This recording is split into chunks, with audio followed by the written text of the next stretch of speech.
تو اس کے تمام جسم میں ایک عجیب سی سنسناہٹ ہوئی۔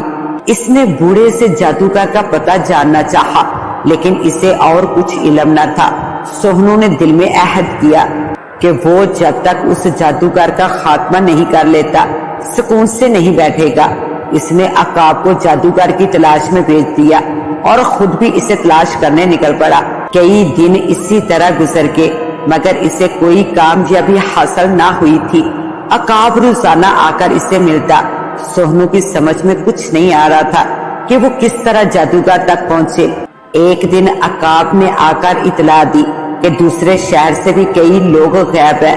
یہ بات سن کر سہنو تیزی سے اس شہر کی جانب چل پڑا جہاں سے لوگ غائب ہو گئے تھے۔ اس شہر میں پہنچ کر سہنو نے لوگوں سے اس بلا کے متعلق پوچھا، لیکن کسی کو بھی کچھ پتا نہ تھا۔ تمام لوگ اس بلا کے خوف سے سہمے ہوئے تھے۔ سہنو نے اس شہر کی نگرانی شروع کر دی کیونکہ اسے یقین تھا کہ وہ بلا ضرور دوبارہ آئے گی۔ کئی دن گزر گئے لیکن وہ بلا نہ آئی اور نہ ہی کوئی آدمی غائب ہوا تھا۔ سہنو کی سمجھ میں نہیں آ رہا تھا کہ وہ اب کیا کرے، کس طرح اس بلا تک پہنچے۔ ایک صبح اسے پتا چلا کہ رات پھر وہ خوفناک بلا آئی تھی، بہت سے آدمیوں کو اغوا کر کے لے گئی ہے۔ اسے اپنے آپ پر بہت غصہ آ رہا تھا کیونکہ اس نے پہرے دار میں سستی کر دی تھی۔ عقاب تھوڑی دیر بعد اس کے پاس پہنچ گیا۔ سہنو اسے دیکھتے ہی سمجھ گیا تھا کہ وہ ضرور کچھ خبر لائے گا۔ کہو دوست، اس بلا کے متعلق کیا کچھ معلوم ہوا ہے؟ مجھے اس بلا کا اس وقت علم ہوا جب وہ کئی آدمیوں کو اٹھا کر لے جا رہی تھی۔ میں نے بہتر یہی سمجھا کہ اس کا پیچھا کروں۔ میں اس کا پیچھا کرتے ہوئے شہر سے دور پہاڑی علاقے میں پہنچ گیا۔ اس بلا نے تمام آدمیوں کو ایک پہاڑ میں دے مارا اور یہ دیکھ کر میں حیران رہ گیا کہ تمام لوگ پہاڑ سے ٹکرا کر گرنے کی بجائے اس میں اندر ہی گئے ہیں۔ عقاب نے اس بلا کے متعلق بتایا۔ سہنو نے جو یہ حقیقت سنی وہ بہت حیران پریشان ہوا۔ اس نے عقاب سے کہا کہ وہ اسے اس جگہ لے چلے جہاں وہ طلسمی پہاڑ ہے۔ عقاب تیزی سے ایک طرف اڑنے لگا، سہنو بھی تیزی سے ایک طرف اس کے پیچھے بھاگنے لگا۔ تھوڑی دیر میں وہ پہاڑی علاقے میں پہنچ گئے۔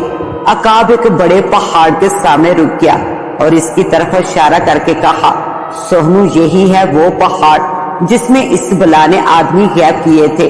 سہنو یہ سنتے ہی تیزی سے آگے بڑھا۔ اس پہاڑ کے قریب جا کر اس نے تلوار نکالی اور پوری قوت کے ساتھ پہاڑ پر دے ماری۔ اس کی تلوار تیزی سے نکل گئی۔ سہنو نے محسوس کیا کہ اس کی تلوار کسی بھی پتھر سے نہیں ٹکرائی۔ اچانک کچھ سوچ کر اس نے آنکھیں بند کی اور پہاڑ میں زور سے ٹکر ماری۔ سہنو نے محسوس کیا جیسے وہ پہاڑ سے ٹکرانے کی بجائے کسی کھائی میں گر پڑا ہو۔ تھوڑی دیر کے بعد وہ بے ہوش ہو گیا۔ جب سہنو کو ہوش آیا تو اس نے خود کو ایک سرسبز باغ میں پایا۔ اس کی سمجھ میں نہیں آ رہا تھا کہ وہ کس طرح اس جگہ آ پہنچا ہے۔ تھوڑی دیر سوچنے کے بعد اس نے یہی فیصلہ کیا کہ وہ جادوگر کے طلسم میں پہنچ چکا ہے۔ یہ سوچ کر وہ ایک طرف کو چل پڑا تاکہ جادوگر کو تلاش کر سکے۔ اچانک اس کے سامنے ایک بہت بڑا جن آ گیا۔ اس کے ہاتھ میں تلوار تھی۔ سہنو نے بھی میان سے طلسمی تلوار نکال لی اور مقابلے کے لیے تیار ہو گیا۔ جن نے زبردستی وار کیا۔ سہنو نے وار تلوار سے روکا اور یوں دونوں نے خونی جنگ شروع کر دی۔ آخر سہنو نے ایک باری وار کر کے جن کی گردن تن سے جدا کر دی اور سامنے ایک دیوار تھی۔ سہنو نے تلوار کا وار دیوار پر کیا اور ایک شگاف ہو گیا۔ اس نے سامنے دیکھا تو وہ ایک بڑے کمرے میں پہنچ گیا تھا۔ اس کمرے میں ہر طرف بہت آدمی بیٹھے ہوئے تھے لیکن سب کے سب پتھر کے تھے۔ سہنو تیزی سے کمرے سے نکلا اور جادوگر کو تلاش کرنے لگا۔ سہنو نے اس جگہ موجود تمام کمرے دیکھ لیے لیکن اسے جادوگر کہیں دکھائی نہ دیا۔ اچانک اس کے پیروں میں ایک زنجیر پڑ گئی اور اسے زمین کی طرف کھینچنے لگی۔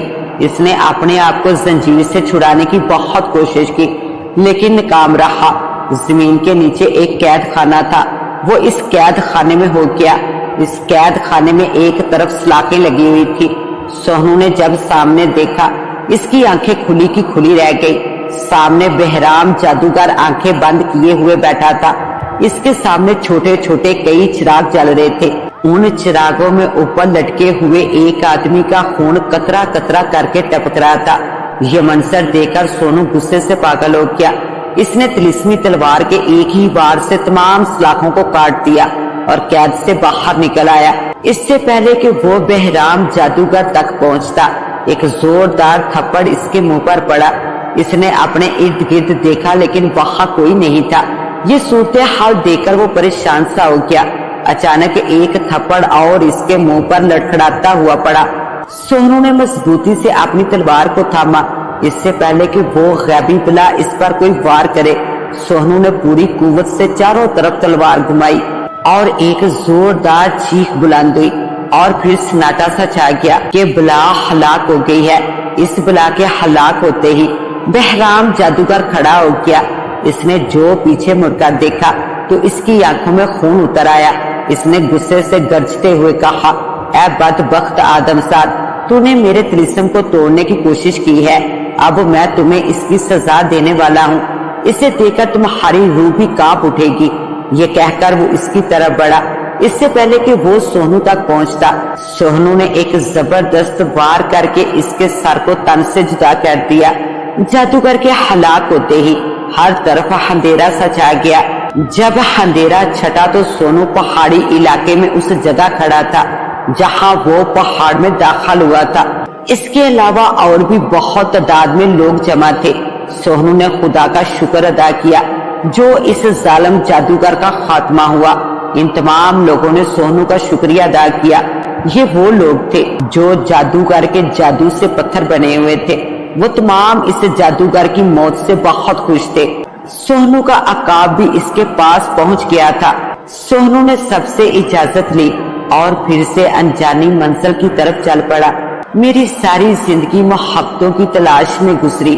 میں سوچتا ہوں تیرا یہ محبت سے پیش آنا، میرے غموں پہ اداس ہونا، میری خوشیوں میں شریک ہونا، میں روٹھ جاؤں مجھے منانا، نظر نہ آؤں بے سکون ہونا، کہیں تیری عادت تو نہیں۔